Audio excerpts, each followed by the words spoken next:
मन में सर्वोच्च ज्ञान का भंडार भरा हुआ है, शक्ति है, सामर्थ्य है, विवेक है। यही हमको प्रोत्साहित करता है और यही हमको कभी कभी गिरा भी देता है। इसी से हम आत्मनिर्भरता और निर्भीकता भी प्राप्त करते हैं और यही हमारे जीवन में डर भी पैदा करता है। मन हमारे जीवन पथ को उचित दिशा में भी रखता है, भटकने नहीं देता, पथ भ्रष्ट नहीं होने देता। और वैसे भी जीवन तो एक यात्रा है और हम साधना के द्वारा या अपने कर्मों के द्वारा निरंतर अपने जीवन में यात्राएं कर रहे हैं। जिसको जहाँ जाना है और जो कार्य करने का जो निर्देश है वो मन ही अपनी शक्ति के अनुसार करता है।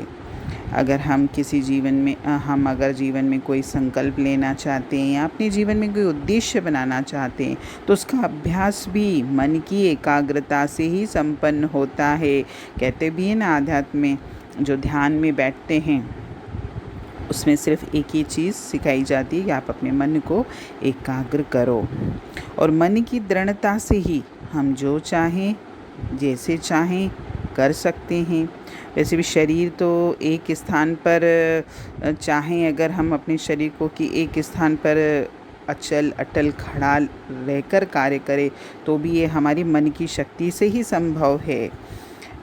हमने पुस्तकों में पुराने ऋषि मुनियों के बारे में बहुत पढ़ा भी है कि वो इतनी कड़ी साधना करते थे कि उनके शरीर पर मिट्टी जम जाती थी और कई बार तो दीमक और पक्षी उसमें अपने घोंसले बना लेते थे, क्योंकि मन जो है अपनी गति और शक्ति से कार्य करता था।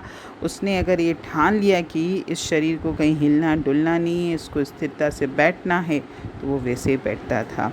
यानी हमारी साधनाओं की जो संपूर्ण दृढ़ता है वो हमारे मन की ही है।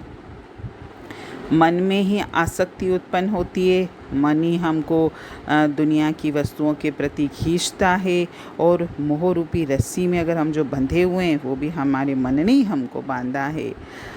ये मन कभी हमको उचित दिशा दिखाता है और कभी हमको मोह में, वासना में, आलस्य में, तामस सुख में इसमें फंसाता है और कभी इनसे मुक्त भी कर देता है और कभी हमारे अंदर वैराग्य और दिव्य भाव की उत्पत्ति भी करता है। मन चंचल है। मन एक विक्षिप्त बंदर यानी पागल बंदर की भांति एक डाल से दूसरी डाल, फिर तीसरी, फिर चौथी पर कूदता फिरता रहता है। ये कभी भी एक वस्तु से तृप्त नहीं होता।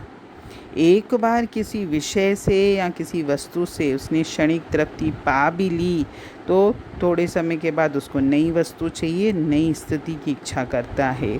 वह फूल फूल पर विचरने वाली तितली की भांति हर घड़ी सक्रिय है, कभी शांति से नहीं, स्थिरता से बैठता ही नहीं है।